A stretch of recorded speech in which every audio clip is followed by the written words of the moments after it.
রিচার্জটা করে দাও। রিচার্জ নাই। রিচার্জ? এখন রিচার্জ দিতে হবে না, রিচার্জের পয়সা দাম বেড়ে গেছে, রিচার্জের পয়সা জানো না নাকি তুমি? করে দেবে না তো রিচার্জ? আরে বাবা, রিচার্জের টাকাটা অনেকটা বেড়ে গেছে, সেই জন্য এখন রিচার্জ করে দেবো না, ঠিক আছে? যখন হবে আমি ঠিক করে দেবো, ঠিক আছে? দিবি না তুই আমাকে রিচার্জ করে? দেখাচ্ছি মজা।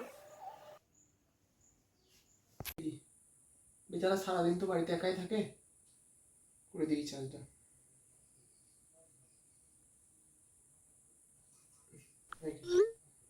বলে আসুক, বলে দিচ্ছি রিচার্জ হয়ে গেছে। Few moments later. এলো চা। না, বলছি রিচার্জ হয়ে করে দিচ্ছি। না, তাহলে খেতে হবে না চা। কেন? না কেন? না, আরে এতে বিষ মেশানো আছে।